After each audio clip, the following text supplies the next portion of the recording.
Assalamualaikum warahmatullahi wabarakatuh. Waalaikumsalam warahmatullahi wabarakatuh.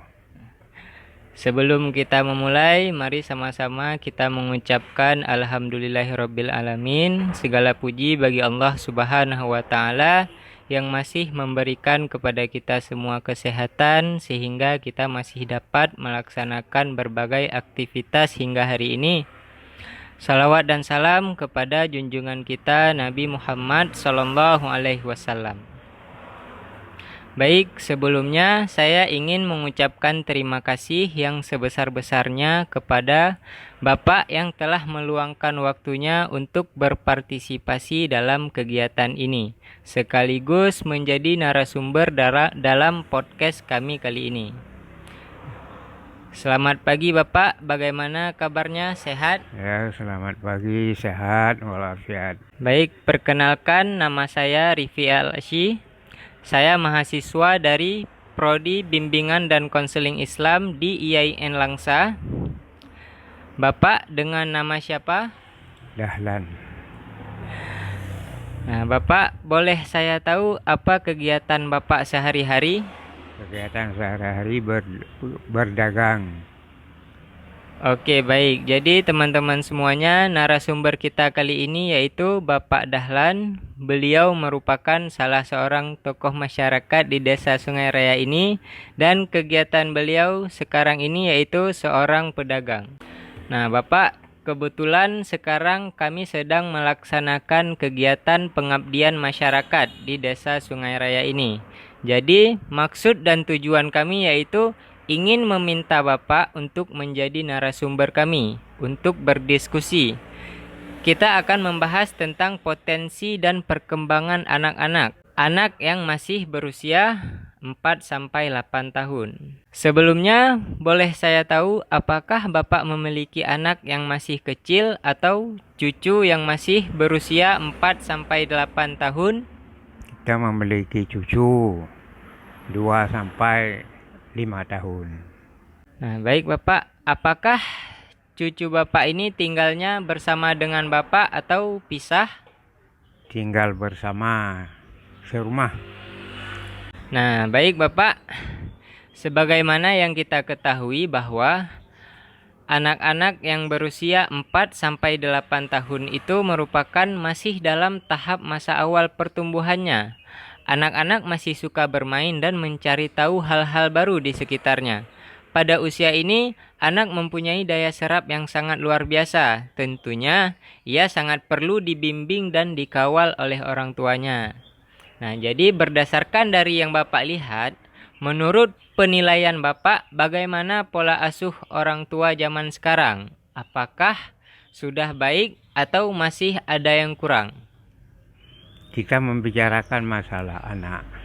Kita harus kembali kepada duduk persoalan yang pertama. Allah menitipkan amanah kepada kita yaitu anak yang harus kita jaga dengan sebaik-baiknya. Dan Allah telah menetapkan melalui Nabi Muhammad, anak itu harus dijaga dan anak itu jangan menjadikan anak itu sebagai Yahudi dan Nasrani oleh orang tuanya. Dengan ini kita butuh teknis dan pola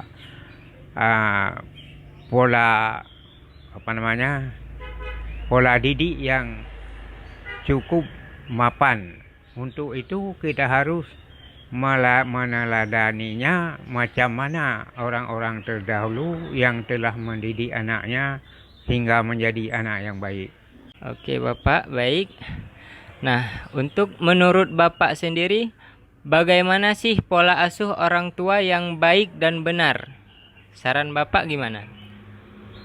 Cara asuh anak sekarang, kita harus menghadapi anak-anak itu dengan lemah lembut dan memberi aspirasi yang bagus untuk anak-anak kita.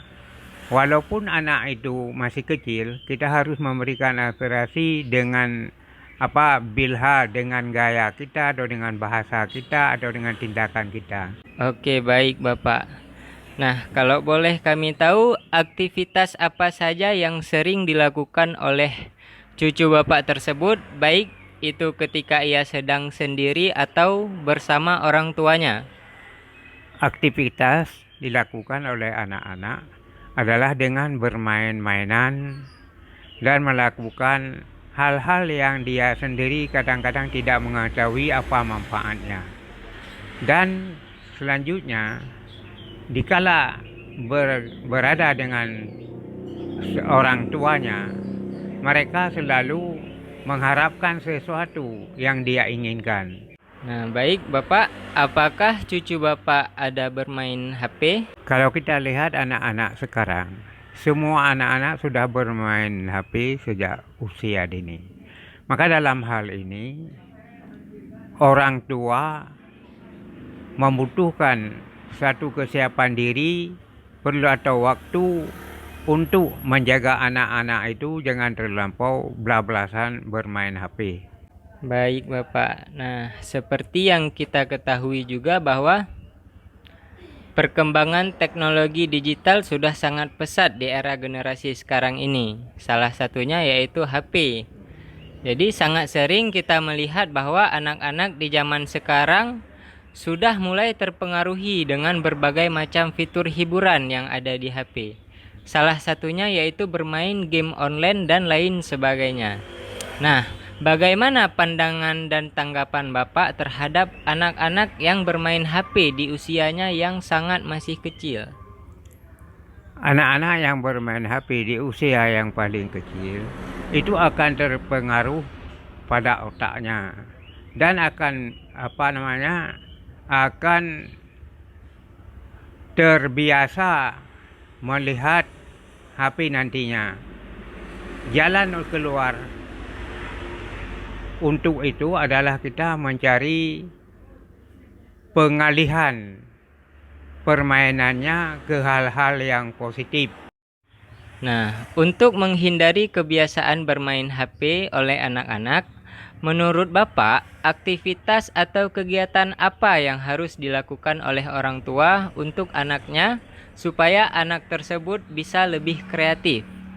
Mengajak anak-anaknya untuk mengalihkan perhatian ke HP adalah dengan cara bergambar atau melukis hal-hal yang positif. Nah, baik Bapak. Menurut Bapak, apakah dengan kegiatan melukis dan mewarnai itu bermanfaat dan bagus untuk anak-anak? Melukis itu bagus untuk anak-anak karena dia akan mempengaruhi pada otaknya dan pada pikirannya. Apa saran dan harapan Bapak untuk semua orang tua dalam mendidik anaknya? Harapan saya adalah orang tua harus dekat anak-anaknya, terutama ibunya. Ibunya harus selalu dekat dengan anaknya dengan mendekap anaknya. Dan orang tua laki-lakinya harus selalu ada di lingkungannya, sekurang-kurangnya dalam satu hari 2 jam. Dan untuk itu, anak-anak lebih ingat kepada kedua orang tuanya dan mengambil apa-apa saja tingkah dari orang tuanya. Maka orang tuanya tidak boleh melakukan hal-hal yang tidak bagus di depan anak-anaknya. Oke, baik Bapak. Mungkin sudah cukup untuk kita padai saja diskusi kita kali ini. Semoga kita bertemu di lain kesempatan dengan membahas hal-hal yang penting lainnya. Terima kasih Bapak telah berpartisipasi dalam kegiatan ini. Terima kasih juga telah mau menjadi narasumber kami. Semoga Bapak tetap diberi kesehatan oleh Allah Subhanahu wa taala. Baik, saya akhiri. Assalamualaikum warahmatullahi wabarakatuh. Waalaikumsalam warahmatullahi wabarakatuh.